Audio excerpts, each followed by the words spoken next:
हरि ओम श्री गणेशाय नमः। नारायणं नमस्कृत्य नरं चैव नरोत्तमं देवीं सरस्वतीं व्यासं ततो जयमुदीरे।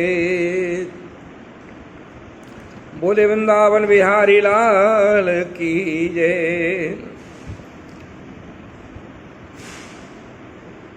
प्रेमी श्रोताओं, आप यह दिव्य भागवत कथा बालाभिराम का श्रवण कर रहे हैं। साधारण नवीन वक्ताओं के हित में और श्रोताओं के प्रेम के लिए यह सुंदर रीति से भागवती कथा आपके सामने प्रस्तुत करने की चेष्टा हम कर रहे हैं। अब आगे की कथा सुनिए। सती जी राम की परीक्षा ले चुके हैं दंडकारण्य में, और मन ही मन वे पछताती हैं कि हमने पति का कहना नहीं माना, उन पर भरोसा नहीं किया। जिनको साक्षात श्रद्धा विश्वास रूपिणों कहा गया, उन पर विश्वास, जो विश्वास रूपी है उस पर विश्वास हमारा डिग गया। तो इसका दुष्परिणाम तो हमको मिलेगा, इसमें संदेह नहीं। उन्होंने मन ही मन समझ लिया और भगवान शिव भी सब जान गए। जाकर के सती ने उनसे भी झूठ कह दिया। पहले तो उनकी आज्ञा मानी नहीं और बाद में आके झूठ भी कह दिया कि हमने राम की कोई परीक्षा नहीं किया, और आपकी तरह ही प्रणाम करके चली आई। शंकर जी से कोई चीज छिपा है।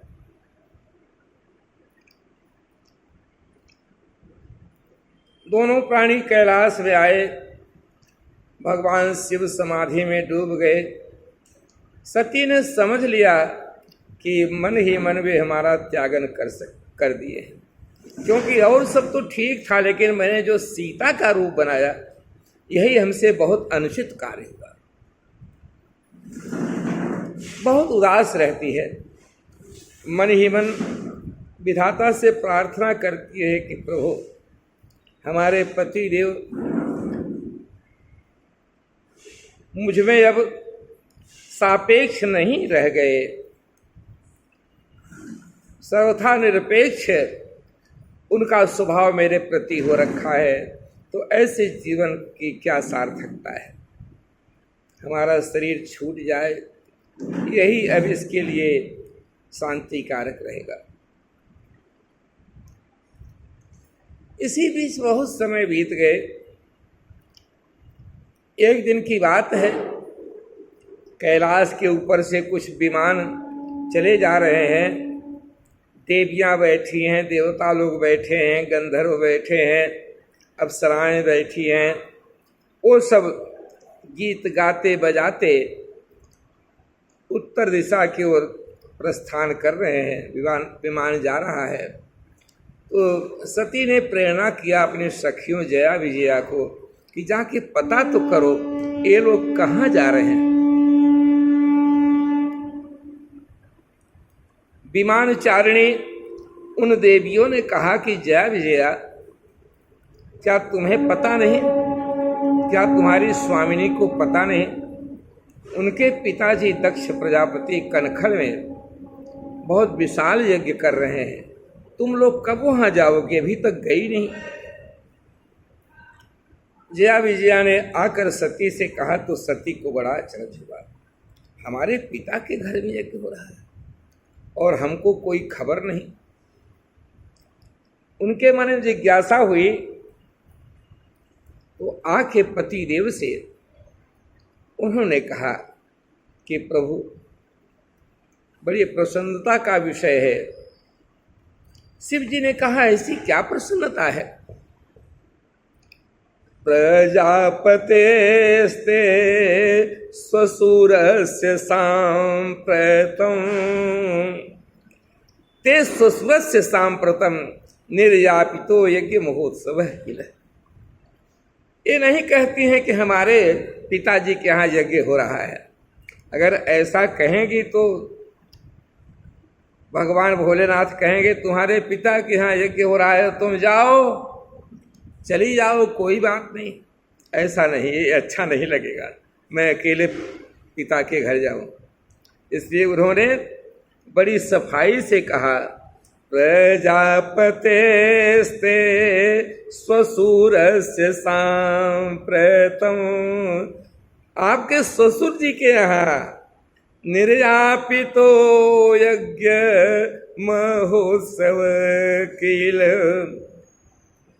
वयं च तत्रा भिसराम वाम ते यद्यर्थितामि विबुधा व्रजन्ति। धन्य हो हम सबको, अरे हमको और आपको नहीं, नंदी भृंगी वीरभद्र सब हमारे परिकर समेत हम सबको चलना है, क्योंकि वहां पर बहुत बड़ा यज्ञ आपके ससुर जी कर रहे हैं। शंकर जी को पुरानी बातें याद आ गई। सत्य तुम कहती तो ठीक है, लेकिन ये उचित तो नहीं है कि उन्होंने न्योता नहीं दिया। न्योता नहीं आया, कारण क्या हो सकता है? देखो सती, बहुत पुरानी बात है, तुमसे हमारा विवाह संपन्न हो चुका था। तुम्हारे पिताजी दक्ष प्रजापति हमारे ससुर जी बन चुके थे। एक समय विधाता यानी ब्रह्मा जी ने प्रयागराज में, प्रयागराज इसीलिए इसका नाम पड़ा कि वहाँ पर बहुत प्रकृष्ट याग सबसे पहले ब्रह्मा जी ने किया था। यज्ञ प्रकृष्ट माने बहुत विशाल व्यापक रूप से जो संपन्न किया गया, तो ऐसा प्रकृष्ट याग करने के चलते वो प्रयागराज कहा गया। उसको तीर्थों का राजा भी ऐसा किसी समय कहा गया। तो बताते हैं कि उस प्रयागराज में प्रजापति ने जब यज्ञ किया ब्रह्मा ने, तो ब्रह्मा जी भी आए उस सभा में, विष्णु भगवान भी आए, हम भी बैठे थे। तो तुम्हारे पिताजी आए उस समय, ऋषियों मुनियों देवताओं की भीड़ हुई थी, और तुम्हारे पिताजी चूँकि प्रजापतियों में प्रधान बनाए गए थे, इसलिए उनका बहुत बड़ा सम्मान था, और कुछ वो अहंकार से युक्त हो भी गए थे, क्योंकि पद प्रतिष्ठा पाने के बाद कुछ न कुछ तो परिवर्तन हो ही जाता है। हालांकि ये अनावश्यक है, लेकिन प्रायः करके जो अनात्मवादी लोग हैं, जिनके अंदर में संस्कार समझ कम है, उनके अंदर अभिमान आ जाता है। सभा में जब प्रवेश किए तो सब खड़े होकर उनका सम्मान किए। आगे बढ़ते हैं तो ब्रह्मा जी बैठे हैं, ये तो हमारे पिताजी हैं, जाके चरणों में प्रणाम किया। बगल में भगवान विष्णु का आसन लगा है, जाके दक्ष प्रजापति ने उनको भी प्रणाम किया। ये तो हमारे इष्ट देव हैं। बगल में हम बैठे थे, और हमको तो कुछ पता भी नहीं। देखो हम तो तुम तो जानती हो हमारा स्वभाव, हमेशा ब्रह्म चिंतन में ही हम लगे रहते हैं। हमारे नेत्र अर्ध निमीलित रहते हैं, आधे खुले आधे बंद ही रहते हैं। अधिकांशतः हमारा जो समय है वह ब्रह्म चिंतन में ही जाता है। लेकिन प्रजापति तुम्हारे पिता दक्ष ने सोचा कि ये हमको देख करके आंख बंद कर लिया कि ससुर जी को प्रणाम न करना पड़े। अरे बेटा के समान दामाद होता है। दक्ष प्रजापति नहीं समझ पाए कि भगवान की कृपा से हमको कैसा कौन दामाद मिला। जो कि सारे जगत का माता पिता धाता सूर्य सब कुछ है। वो हमको साधारण बुद्धि से कि ये दामाद हैं, ये खड़े होकर हमारा स्वागत करें, ऐसा सोचा उन्होंने। और इसी के चलते मुझे बहुत दोषी पाया। इन्होंने हमारा कोई मान सम्मान नहीं किया और ब्रह्मा जी के कहने से हमने अपने सुंदरी पुत्री को इनके साथ ब्याह दिया। इनके पास है ही क्या? शमशान में रहना है, भूत प्रेतों के संग में है, इनके खान पान रहन सहन स्नान ध्यान वस्त्र की कोई स्थिति ही नहीं है। ऐसे को हमने बेटी ब्याह दिया, हमारी मति मारी गई थी। लेकिन आज हमारा बहुत बड़ा अपमान किए, इसलिए जाओ, मेरा ये श्राप है कि अब यज्ञ के अंदर किसी भी यज्ञ में भगवान शिव का हिस्सा नहीं लगेगा, शिव जी की पूजा नहीं होगी। यह यज्ञ से बहिष्कृत कर दिए गए। देवताओं के पंक्ति में बैठने लायक हैं ही नहीं, कारण के भूत प्रेतों के सरदार ये भी भूत ही प्रेत है, इनको प्रेतराज ही समझो है। तो ऐसी सूरत में उन्होंने हमको श्राप दिया।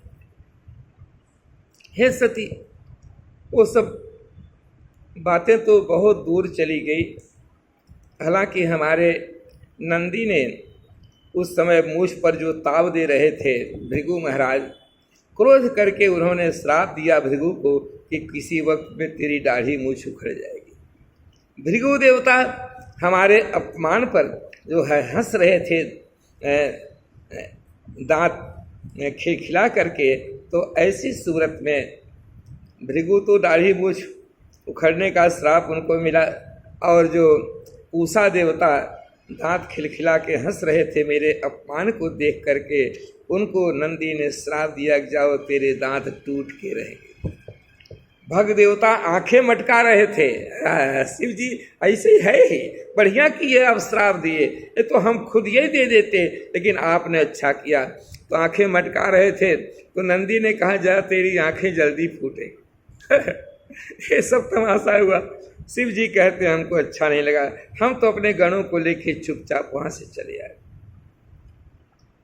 हे सत्य, तुमको जानकर अचरज होगा कि ये तो बहुत पुरानी बात है, लेकिन तुम्हारे पिता आज तक वो हमको अपमानित करने में जरा भी कमी नहीं करते हैं, कोई अवसर देखते रहते हैं। आज इतना बड़ा यज्ञ कर रहे हैं, सबको बुलाए हैं, लेकिन वही बात दिमाग में रख करके हमको नहीं बुलाए, और चूंकि तुम हमारी पत्नी हो इससे तुमको भी नहीं बुलाए। तो सती वहां नहीं जाना चाहिए बिना बुलाए। सती ने कहा महाराज हमारे पिताजी गलती किए, हम जाकर के उसका सुधार कराएंगे, हम तुरंत अपने भाई को भेजेंगे, आपको बुलवाएंगे। नहीं बुलाया तो क्या हुआ, पिता के घर में जाने से कोई दोष है? शिव जी ने कहा नहीं। यद्यपि मित्र गुरु पितु गृह गेहा, जाइए बिनु बोले न संदेहा। यद्यपि मित्र प्रभु पितु गुरु गेहा, जाइए बिनु बोले न संदेहा। तदपि विरोध मान जह कोई, तहाँ गए कल्याण न होई। भांति अनेक शंभु समझावा, लेकिन भावी बस न ज्ञान उर आवा। होनहार तो कुछ और है। बहुत समझाया भगवान शिव ने, लेकिन सती मानने को तैयार नहीं, चल पड़ती है। बहुत आवेश में है कि हम पति पिता के घर नहीं जा सकते हैं। ऐसा पति का शासन कौन अच्छा है?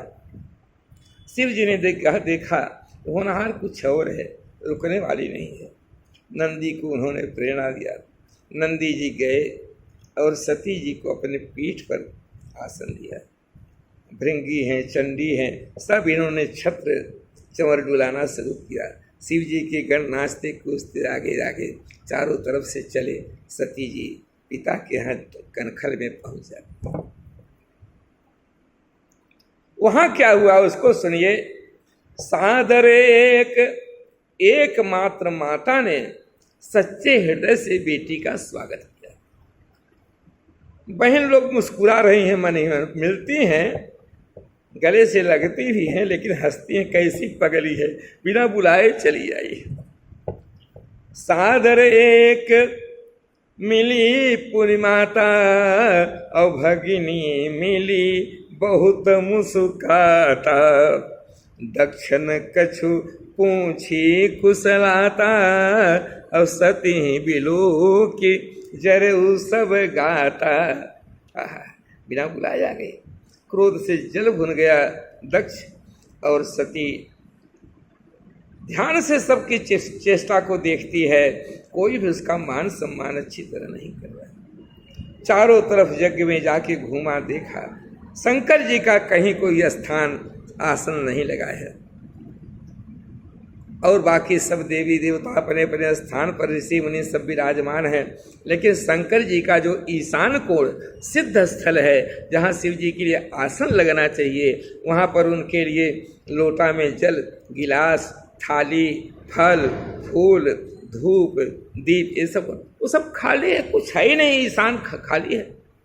जहाँ शिव जी को नहीं बुलाया गया, साक्षात शिव यानी कि कल्याण कारक जो है, तो वहां पर कल्याण कहां से होगा। सती जी क्रोधित हो जाती हैं और श्राप दे दिए हैं, जाओ पिताजी जैसा किए हो फल मिलेगा। सारे ऋषि मुनि, जहां शंकर जी की निंदा हो रही है, आप लोग बैठ के पूजा ले रहे हैं, सबको उसके हिसाब से प्रसादी जरूर मिलेगी, घबराना नहीं। ऐसा कह के सती जी ने ध्यान लगाया, अग्नि की धारणा किया, सहसा उनका सारा शरीर जलने लगा। शंकर जी के गण लोग बहुत क्रोधित हुए। 20,000 शिवगण सती का शरीर जलते देख के खुद अपने भी अपना शरीर त्यागन कर दिया। तमाम शिव के गण लेकर के दौड़े हैं, लकड़ी, पत्थर, ईंटा और सबको मार मार के भगा रहे हैं। तब भृगु महाराज ने ऐसा हवन किया, हवन कुंड में से देवता लोग निकले और सभी शिव गणों को वहां से मार करके घायल करके भगाया।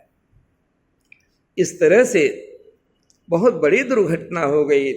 और चुगलखोर लोग तो आप जानते ही हैं, सब अवसर में रहते ही हैं। नारद जी कैलाश पहुंच गए। वहां क्या है, भगवान बट वृक्ष की छाया में शांत स्वरूप से उपविष्टम दर्भमय्याम वृश्याम ब्रह्म सनातनम नारदाय प्रवोचन्तम शृण्वते सतां सभाम। नारद जी महाराज वहाँ जब पहुँचते हैं, देखते हैं सनकादिक कुमार बैठे हैं और भगवान शिव उनके सामने महावाक्यों का प्रवचन कर रहे हैं, समाधान कर रहे हैं। अहम ब्रह्मास्मि तत्त्वमसि प्रज्ञानम ब्रह्म सर्वम खलविदम ब्रह्म नेह नास्ति किंचन। इस तरह से जीव और ब्रह्म का एकत्व वहाँ पर बखान कर रहे हैं। नारद जी कहते हैं, महाराज कुछ नई खबर मिली? शंकर जी ने कहा, नारद खबर देने वाले तो संवाददाता तुम ही हो, बताओ क्या हुआ? आपकी प्रिय पत्नी तो नहीं रही।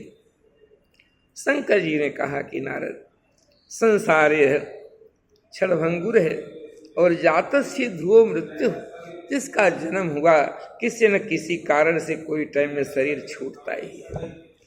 क्या करेंगे, ये अपरिहार्य है, इसको कोई रोक नहीं सकता है। नारद ने देखा कि तीर तो सही जगह नहीं लग पा रहा है, एक दूसरा तीर चला दिया, क्योंकि भगवान का स्वभाव ऐसा है, अपनी पीड़ा को पीड़ा नहीं मानते, अपने दुख को दुख नहीं मानते, लेकिन भक्तों की पीड़ा उनको सहन नहीं होती। महाराज सो तो ठीक है, वो तो बेचारी गई, आपने कभी उसका ध्यान दिया कि नहीं दिया जीवन में, लेकिन कोई बात नहीं है, आपके अपमान को सह नहीं पाई। पतिव्रता पत्नी ऐसे होती है। और लेकिन महाराज आपके गणों के साथ बहुत दुर्व्यवहार हुआ, तमाम के हाथ पांव टूट गए, वे सब घायल हैं, रोते धोते आ रहे हैं। सुन करके तब तो शंकर जी से नहीं रहा गया, उनका क्रोध बढ़ गया। और क्रोध करके उन्होंने केस को उखाड़ना और पटकना शुरू कर दिया। तो उसी केस में से आधे केस में वीरभद्र 49 हाथ लंबा ऊंचा और तरह तरह के हथियारों से, त्रिशूल से, भाला से लैस, और आधे से महाकाली प्रकट भई। हाथ जोड़ के प्रार्थना किया कि प्रभु हमको आज्ञा दीजिए, जाओ कनखल में जो दक्ष का यज्ञ हो रहा है विध्वंस करो और सबको यथोचित दंडित भी करो, ये हमारी आज्ञा है।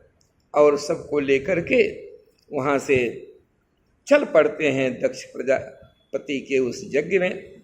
वीरभद्र जी अगुआ बने हैं, सारे गण लोग जा रहे हैं। धूल उड़ रही है, पृथ्वी डगमगा रही है। लोग सोचते हैं कि क्या प्रलय आ गया क्या? नहीं नहीं, गाय लौट के आ रही होगी चरागाह से, इससे धूल उड़ रही है। नहीं नहीं, चोर डाकू जा रहे हैं घोड़ों पर लूटने के लिए। लेकिन नहीं, प्राचीन वरीह राजा बड़ा कठोर है, चोर लोग इस समय बिल में घुस गए हैं, है नहीं। तब दिखाई पड़ा भगवान शिव के गणों का वह रूप, पहुंचकर उन्होंने यज्ञ को तहस नहस कर दिया। बोलो वृंदावन बिहारी।